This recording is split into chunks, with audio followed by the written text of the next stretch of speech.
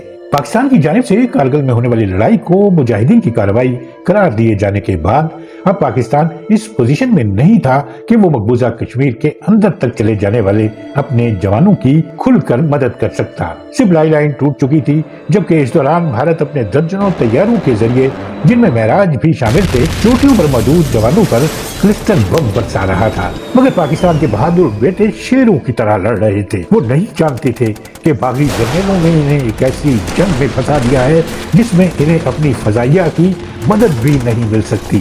اس کے باوجود انہوں نے ایک بھارتی گنشپ ہیلی کاپٹر اور ان کے 2 طیارے مار گرائے، جس سے وقتی طور پر بھارت کو پیچھے ہٹنا پڑا، جس کے بعد بھارت دور اونچائی پر مار کرنے والی اپنی جدید ترین بوفورس توپوں کو لے آیا، جن کے گولے چوٹیوں کے پرخچے اڑا رہے تھے۔ سپلائی لائن ٹوٹنے سے جوانوں کے پاس خوراک اور اسلحے کی شدید قلت پیدا ہو گئی تھی۔ نقصان ہوا، جانی نقصان ہوا۔ ہم نے کیٹر نہیں کیا تھا، جو لوگ اوپر بیٹھے تھے سپلائیز نہیں پہنچا سکے تھے۔ ہمارا خیال ہی نہیں تھا، انڈیا تو بوفرس گن لے کے آ گیا، ایئر فورس لے کے آ گیا، ان کا خیال تھا کہ تھوڑے سے ہوگا، تو یہ تو بڑی فلاڈ اسمپشنز تھی۔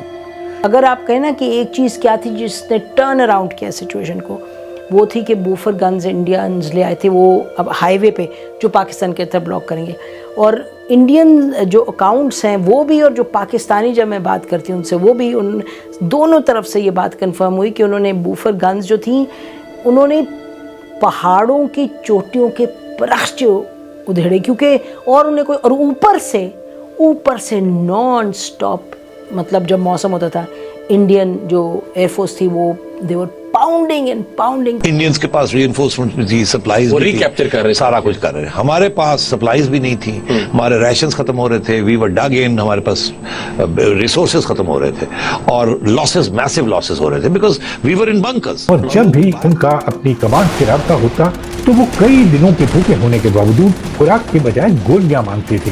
اس صورتحال کو ISPR کے سابق ڈپٹی ڈائریکٹر اور کتاب جنٹل مین استغفر اللہ کے مصنف کرنل اشفاق حسین اس طرح بیان کرتی ہیں کہ ان کے بعد کھانے کے لیے بھی نہیں تھا، لیکن آپ سلام کریں ان کی بہادری کو کہ جب انہیں کوئی موقع ملتا تھا تو وہ کھانے کو نہیں مانگتے تھے، وہ ایمونیشن مانگتے تھے۔ ہاں، یہ آپ نے لکھا ہے اس میں کہ آپ ہمیں ایمونیشن دیں۔ سندھ ریجمنٹ کے 2 جوان تھے، جو آپ نے لکھا ہے کہ 2 جوان جو 2 دن لڑتے رہے، ان کا ایمونیشن ختم ہو گیا تھا، اور 2 دن کے بعد جب ان کو کمک پہنچی تو انہوں نے کہا کہ کھانا نہیں چاہیے، ہمیں گولیاں دو، گولیاں۔ سلام ہے قوم کے ان بیٹوں اور جوانوں پر جو پاک فوج کے ماتھے کا جھومر ہیں۔ یہ ہیں وہ بیٹے جو کسی مفاد اور لالچ کے بغیر اپنی زندگیاں اپنی دھرتی ماں پر وار دیتے ہیں۔ یہ ہیں وہ گوہر نایاب جن کے لیے شاعر نغمے لکھتے ہیں، اور قوم اس اطمینان کے ساتھ سوتی ہے کہ ان کے محافظ سرحدوں پر موجود ہیں۔ کارگل کی جنگ جاری تھی اور جوان اپنی جانیں دے کر وطن کی مٹی کا قرض اتار رہے تھے، مگر 4 باغی جنرل اب بھی کہہ رہے تھے فتح یقینی ہے، جبکہ حقیقت پوری دنیا جان چکی تھی۔ بھارتی وزیر اعظم نے جنرلوں کے مشورے کے باوجود اپنی آرمی اور فضائیہ کو کنٹرول لائن کے پار حملے کرنے کی اجازت دینے سے انکار کر دیا۔ واجپئی کا کہنا تھا کہ اگر ہم نے ایسا کیا تو اس وقت ہمیں جو عالمی حمایت حاصل ہے وہ کم ہو سکتی ہے۔ سفارتی محاذ پر صورتحال یہ تھی کہ کوئی ملک پاکستان کا ساتھ دینے کو تیار نہ تھا، یہاں تک کہ مسئلہ کشمیر پر پاکستان کی حمایت کے باوجود چین بھی کنٹرول لائن کے احترام کا درس دے رہا تھا۔ امریکہ کا کہنا تھا کہ اگر پاکستانی فوج کو واپس نہ بلایا گیا تو وہ پھر سے اقتصادی پابندیاں لگا دے گا۔ سعودی عرب، ترکی اور ایران بھی پاکستان کے حق میں کوئی بیان دینے کے لیے تیار نہ تھے۔ حمایت کے حصول کے لیے پہلے وزیر خارجہ سرتاج عزیز اور بعد میں نواز شریف کا دورہ چین بھی ناکام ہو چکا تھا۔ سرتاج عزیز چین کے دورے کے بعد سیدھے دہلی پہنچے تھے تاکہ بھارت سے بات چیت کے ذریعے واپسی کا کوئی باعزت حل نکالا جا سکے، مگر بھارتی وزیر خارجہ نے ان کا استقبال انتہائی سرد مہری سے کیا۔ روس، امریکہ، برطانیہ، G8 اور آسیان تنظیم کے رکن ممالک بھی لائن آف کنٹرول کے احترام کا درس دے رہے تھے، جس کا مطلب صاف تھا کہ وہ کہہ رہے تھے کہ پاکستان جا رہے ہے اور وہ اپنی فوج واپس بلائے۔ ایک طرف تو پاکستان کو سفارتی محاذ پر شدید ترین عالمی تنہائی کا سامنا تھا اور دوسری طرف بھارت اپنی تینوں افواج کو حرکت میں لا چکا تھا۔ مقبوضہ کشمیر میں اس نے اپنی فورسز کی تعداد میں پہلے کے مقابلے میں 4 گنا اضافہ کر دیا تھا۔ ایسے حالات میں یہ ممکن ہی نہ رہا تھا کہ پاکستان ایک مکمل جنگ کے لیے صف آرا ہوتا اور اپنی فضائیہ اور بحریہ کو جنگ میں کودنے کے لیے کہتا، کیونکہ عالمی تنہائی میں جنگیں نہیں جیتی جا سکتی۔ اگر پاکستان جنگ کا اعلان کرتا تو اس کا انجام دیوار پر لکھا نظر آ رہا تھا۔ فوج کے اندر کوارڈینیشن نہیں تھی۔ ایک تو فوج کے اندر صرف 4 لوگوں کو یا 5 لوگوں کو معلوم تھا سینئر لیول پر، باقی کور کمانڈرز کو نہیں معلوم تھا۔ پھر آرم فورسز جس کے 3 شاخیں ہیں، بری، بحری اور فضائی۔ بری فوج کے کمانڈرز اور 4 لوگوں کے علاوہ فضائی اور نیوی والے کو تو معلوم ہی نہیں۔ اور پھر کارگل کی جنگ کوئی قومی فیصلہ نہ تھا جس میں تمام متعلقہ فورسز اور ریاست کے ذمہ داروں کو اعتماد میں لیا گیا ہو اور اس کی تیاری کی گئی ہو۔ شاہد لطیف صاحب، کہ کوئی آپ کو مقصد سمجھ آ رہا ہے کہ کس مقصد کے لیے کارگل آپریشن کیا گیا تھا؟ دیکھیں جی، میں سمجھتا ہوں یہ کلاسیکل اگزامپل ہے ان ملٹری آپریشنز کی کہ جن کا نہ سر ہے نہ پاؤں ہے۔ کہیں پہ بھی بیسک ایجوکیشن سے لے کے ملٹری وارفیئر میں ٹو دی ہائیسٹ، جو آپ NDC وغیرہ میں بھی پڑھاتے ہیں آپریشنل اسٹریٹجی میں، آپ جب تک اپنی وار پلان کو from the beginning to the end entirety میں نہیں دیکھتے، آپ وار کے اندر جا ہی نہیں سکتے، آپریشنز لانچ کر ہی نہیں سکتے۔ یہ کیسا آپریشن ہے کہ جس کے اندر آپ کو ایمز اینڈ آبجیکٹیوز کلیئر نہیں ہیں، کیونکہ مورلی تو وہ ہائی گراؤنڈز پہ تھے نا۔ آپ نے LOC کراس کی، آپ نے جا کے ان پہ اٹیک کر دیا۔ بھارتی فوج نے اپنے شدید ترین جانی نقصان کے بعد 12 جون کو تلالنگ چوٹی کا کنٹرول واپس لے لیا تھا، جو کہ کارگل میں بھارت کے لیے کامیابی کا پہلا سنگ میل تھا۔ اب کارگل میں موجود جوانوں کے لیے صورتحال بدترین ہو چکی تھی۔ پاکستانی فوج کارگل میں مجاہدین کی موجودگی کا جھوٹ دہرانے پر مصر تھی۔ فوج نے کارگل میں لڑنے والے اپنے ہی جوانوں سے لا تعلقی کا اعلان کر دیا، لہذا ان کی کھلی مدد کا سوال ہی ختم ہو چکا تھا۔ جب صورتحال زیادہ بگڑی تو army chief general Pervez Musharraf نے وزیر اعظم نواز شریف سے درخواست کی کہ صورتحال کو سفارتی محاذ پر سنبھالا جائے۔ آرمی چیف کی درخواست پر وزیر اعظم نواز شریف نے اس وقت کے امریکی صدر کلنٹن سے 4 جولائی کو ملاقات کے لیے وقت لیا۔ ان دنوں امریکی صدر سے وقت لینا بہت مشکل ہوتا ہے، کیونکہ انہی دنوں میں امریکہ میں آزادی کی تقریبات ہو رہی ہوتی ہیں اور امریکی صدر بہت مصروف ہوتے ہیں۔ بہرحال نواز شریف وقت لے کر امریکہ پہنچے اور صدر کلنٹن سے 90 منٹ طویل ملاقات کی۔ اس دوران واجپئی سے بھی صدر کلنٹن کی فون پر بات ہوئی۔ ملاقات میں طے پایا کہ پاکستان بغیر کسی شرط کے کارگل خالی کر دے گا۔ یہ بھی طے پایا کہ واپس جاتے ہوئے جوانوں پر بھارت حملہ نہیں کرے گا، لیکن بھارت نے اس وعدے کی پاسداری نہیں کی اور جب پاکستانی فوج کے جوان واپس آ رہے تھے تو ان کو حملوں کا نشانہ بنایا گیا، جس سے پاکستانی فوج کا بڑی تعداد میں جانی نقصان ہوا۔ لیکن جوانوں نے ان حالات میں بھی بہادری، وطن سے محبت اور شجاعت کی جو داستانیں رقم کی، وہ ایک علیحدہ رپورٹ کی متقاضی ہیں۔ خاص طور پر حوالدار لالک جان اور کرنل شیر خان کی داستان وہ داستان ہے جو خون کے آنسو بھی رلاتی ہے اور فخر سے ہر پاکستانی کا سر بھی بلند کرتی ہے۔ یہ رپورٹ آپ بہت جلد خبری 72 چینل پر دیکھ سکیں گے۔ ذرا تصور کیجئے، ہر پاکستانی کے لیے دکھ کا وہ لمحہ کس قدر کربناک تھا جب پاکستان کی فوج نے اپنے ہی شہیدوں کی لاشیں یہ کہہ کر لینے سے انکار کر دیا کہ یہ ہمارے جوان نہیں ہیں، جس کے بعد انہیں بھارتی فوج کے مسلمان سپاہیوں نے اسلامی رسم و رواج کے مطابق دفنایا۔ بھارت ہمارا دشمن ملک ہے، مگر اس نے جنگ کے خاتمے پر ہمارے فوجیوں کو سلامی دے کر جس انداز میں دفنایا، اس پر ہر پاکستانی کو ان کا شکر گزار ہونا چاہیے، خاص کر اس وقت جب ہماری فوجی قیادت نے اپنے جوانوں کو اپنا تسلیم کرنے سے انکار کر دیا تھا۔ اس کو نہیں واپس لی ہم نے، کچھ باڈیز نہیں لی، شاید اسی وجہ سے کہ کیجولٹیز نہیں بتانا چاہتے تھے کتنی ہوئی ہیں۔ شہید لالک جان اور شہید کیپٹن کرنل شیر خان کی لازوال بہادری اور وطن پرستی کی داستانیں ہم تک ان بھارتی فوجی افسروں کے ذریعے ہی پہنچی ہیں، جن کو فتح کے لیے ہمارے ان شہیدوں نے ناکو چنے چبوائے، مگر وہ اپنے دشمن سے بھی اپنی بہادری کا اعتراف کرا کر اپنے خالق حقیقی کی طرف لوٹے۔ شاید لالک جان اور کیپٹن کرنل شیر خان کو کبھی نشان حیدر نہ ملتا اگر بھارتی فوج ان کی بہادری کے اعتراف میں ان کے جسد خاکی کو احترام کے ساتھ دہلی نہ لے جاتی اور پھر شہید شیر خان کی جیب میں وہ پرچی نہ ڈالی جاتی جس میں لکھا گیا کہ شہید کیپٹن کرنل شیر خان ایک بہادر کی طرح لڑا جس کا اعتراف کیا جانا چاہیے۔ کارگل آپریشن کے 4 باغی جنرلوں army chief general Pervez Musharraf, major general Hassan Javed, lieutenant general Aziz اور 10 کور کے corps commander lieutenant general Mahmood کو اس سازش کی نہ کوئی سزا ملی اور نہ ہی انہیں کسی قسم کی پوچھ گچھ کا سامنا کرنا پڑا، بلکہ انہوں نے کچھ ماہ بعد اقتدار پر قبضہ کر لیا اور یوں وہ 4 باغی جنرل جن کا کورٹ مارشل ہو جانا چاہیے تھا، انہوں نے سالوں ملک پر حکومت کی۔ یہ ہماری تاریخ کا ایک اور سیاہ ترین باب ہے۔ اس بارے میں بھی رپورٹ خبری 72 چینل پر جلد اپلوڈ کی جائے گی۔